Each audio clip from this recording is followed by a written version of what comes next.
A minha maior dificuldade é justamente colocar em ordem a ordem do que acontece dentro do próprio programa, entendeu? Eu ainda, particularmente, eu ainda tenho que estudar bastante como se fazem as funções dentro do programa para saber exatamente a ordem de funcionamento. Eu sei que cada um tem um método, mas Uhum. deve ter uma lógica ali por trás para saber exatamente se determinado trecho do código deve ficar na def inicial, na def init, ou na outra função onde roda mesmo o código. Eu acho que, para mim, isso ainda é um desafio entender isso. Tá, tem duas coisas aí, então, que a gente tá pensando aqui, né? Primeira dúvida aqui, como estruturar a linha de raciocínio, certo? E aí depois você falou uma questão bem específica aí de classes, certo? Uma questão de como organizar o seu código dentro de uma classe, certo? Você falou a questão do init, é basicamente isso.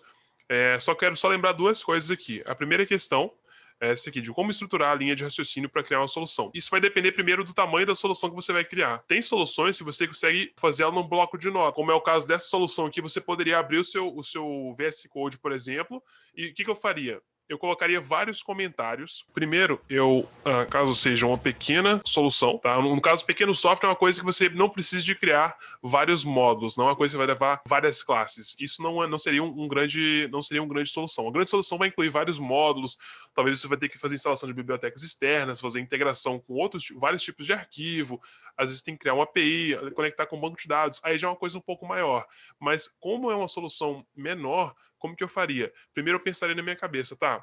Se eu não tivesse que codar isso aqui, eu só preciso de passar os passos para um amigo meu que não entende de programação. O que eu faria? O que eu diria para ele? Primeiro eu tenho que apresentar as opções. Depois eu tenho que permitir que a pessoa faça uma escolha. E basicamente isso aqui. Você poderia começar com uma ideia bem alto nível, e aí, na medida que você vai fazendo isso aqui, qual que é o approach? Qual que é a metodologia que eu vou usar para resolver esse problema?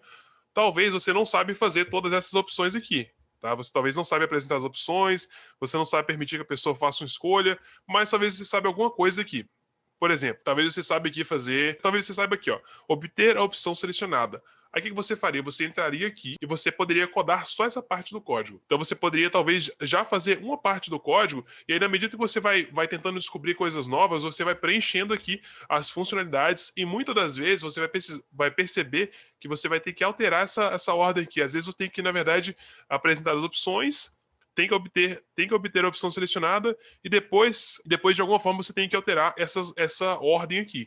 Isso pode acontecer também. Exatamente, uma das formas de você deixar seu código mais reutilizável, mais limpo também, é igual o Guilherme falou, você poderia pegar isso aqui e tornar isso uma função. E uma das boas práticas também é você sempre pensar, a minha função tem que pensar que é o seguinte, a sua função deve resolver apenas um problema. E aí você começa a tentar transformar, por exemplo, essa primeira parte aqui, apresentar as opções em uma função, e você percebe que está muito difícil, isso quer dizer que provavelmente a sua descrição está muito grande, está abrangindo muitas coisas, porque a função ela vai resolver um pequeno problema por vez. Então você pode quebrar esse apresentar opções em passos menores. Você pode ir sempre quebrando em menores passos, porque quanto menor o passo, mais fácil para você fazer. E se não for mais fácil para você fazer, no mínimo vai ser mais fácil para você pesquisar. Quando você já saiu do trivial, você não está mais no trivial, você começa a perceber que, tá, eu tive que apresentar o menu aqui e agora eu vou ter que apresentar o menu de novo lá na linha 12. Tá, então agora já não está tão trivial meu código, eu estou repetindo o código mais uma vez. O que você faz nesse caso? Você manda ali uma função. Então você pode começar a usar funções.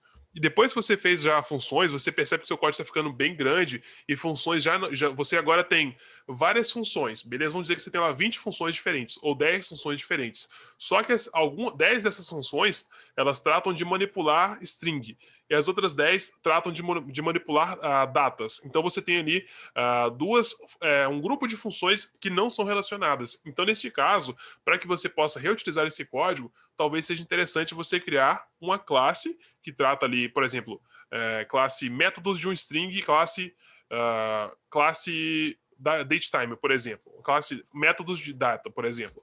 E aí você vai separar em classes, porque agora você vai ter essas funções agrupadas por classes, certo? E tem uma última opção ainda, que é a opção de módulos, que a gente vai entrar, que é a quarta opção, e o módulos vai ser mais quando você já tem um programa bem maior ou você quer modularizar o seu código. E quando eu falo modularizar, eu falo assim, você quer dividir o seu programa em partes lógicas diferentes. Por exemplo, talvez você tenha lá um módulo que trata só da interface gráfica. Então, você tem um módulo para isso. Talvez você tenha um módulo que trata só de todas as classes, todas as funções que tratam de manipulação de datas. Então, seria um módulo à parte. O módulo é basicamente um arquivo dentro do seu projeto ali, certo? É isso, porque muitas das vezes a gente quando até se mostra, depende, mostra o código para uma outra pessoa com mais experiência. Ah, mas eu colocaria essa função aqui ou essa função ali, enfim. Então, eu fico meio... mas eu já dei um print na sua tela aqui, vou salvar para que eu possa trabalhar com essa mentalidade e fazer os códigos da melhor forma possível. Acabou de assistir um trecho da nossa mentoria do Mestres da Automação, e para você que quer também se tornar um mestre da automação, nós estamos com as turmas fechadas atualmente, mas para você que quer saber como participar, não esqueça de conferir aqui na descrição desse vídeo, eu sempre deixo informação que vai te dizer exatamente como você pode participar, o que está rolando, informações relacionadas, e se você também quer se tornar um programador Python profissional, não esqueça que nós temos o curso de Python que está aberto, você pode se matricular, e nós temos também mentorias em grupo que acontecem quinzenalmente. O link vai estar na descrição, você pode se matricular e eu vejo você lá dentro do curso na nossa próxima mentoria. Um abraço!